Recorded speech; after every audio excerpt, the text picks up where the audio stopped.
The death toll in Kenya climbed to 21 today, including one American in Tuesday's attack on a hotel complex in Nairobi. 5 al-Shabab attackers based in Somalia also died.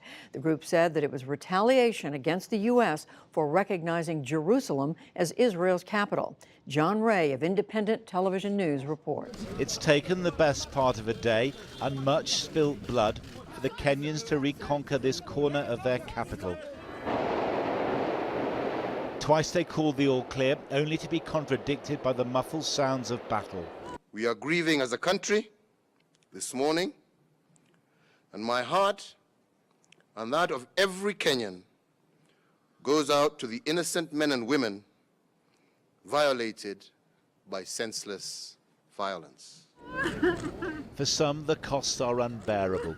This is the mortuary where they come to claim the dead. This woman lost her husband and her 2 young children, their father. One of the terrorists shot him at the back of the head. Yes. He had no chance? No, he had no chance. Mohammed's cousin died, so too a work colleague, as he ran from the terrorists' advance. We had the gunshots that were very close. They were coming closer and closer. And the explosions? The explosion definitely, it was very loud, and we could hear it very intensely. The silent images of the gunmen caught yesterday on security cameras somehow amplify the horror.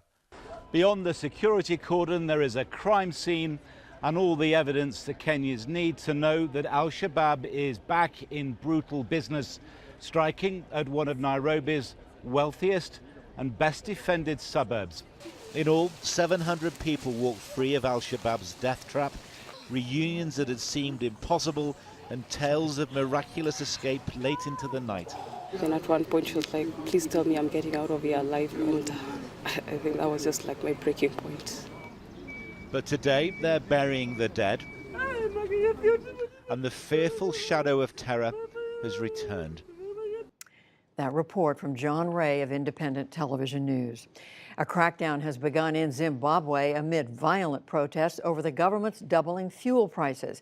Officials say police have arrested more than 600 people. In the capital city, Harare, they also seized an activist pastor at his home today. He's accused of inciting public violence through social media. The fuel price hike adds to an economic crisis that includes unemployment above 80%. Britain's Prime Minister Theresa May survived a no-confidence vote in Parliament today, but it was close. The vote was just 325 to 306 in May's favor. It came one day after Parliament soundly rejected her Brexit deal. After today's vote, May said she is eager to get back to work on a Brexit Plan B. Later, she made an appeal to members of Parliament. Now MPs have made clear what they don't want. We must all work constructively together to set out what Parliament does want. That's why I'm inviting MPs from all parties to come together to find a way forward. One that both delivers on the referendum and can command the support of Parliament. This is now the time to put self-interest aside. Britain is now due to leave the European Union on March 29th. Iran says the United States has detained an American-born journalist who works for Iranian state TV.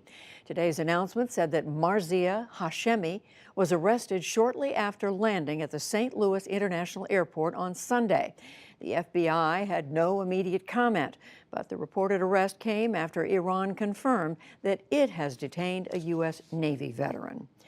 A federal watchdog is urging a full review of the decision to let President Trump keep his lease on a government building that houses his Washington hotel. The Inspector General at the General Services Administration says the agency has, quote, ignored concerns that the deal might violate the Constitution. The emoluments clause bars presidents from taking payments from foreign governments or from U.S. states. The White House today denounced Congressman Steve King over his comments on white supremacy. The Iowa Republican had questioned why such terms are offensive. President Trump has not directly voiced an opinion about King's remarks, but today spokeswoman Sarah Sanders called the comments abhorrent. King has denied that he is racist. New York Senator Kirsten Gillibrand of New York is the latest Democrat to say she is running for president in 2020. She announced last night joining at least 5 others already in the race. Gillibrand has been outspoken in fighting sexual harassment, sexual assault in the military, and equal pay. And on Wall Street, strong earnings by big banks pushed stocks a little higher. The Dow Jones Industrial Average gained 141 points to close at 24,207. The Nasdaq rose 10 points, and the S&P 500 added 5. Still to come on the NewsHour, an attack in northern Syria kills American troops. 2 freshman Congress members learn the ropes on Capitol Hill. As the president's nominee to head the EPA faces questions, we take a look at the shutdown's effect on the agency and much more.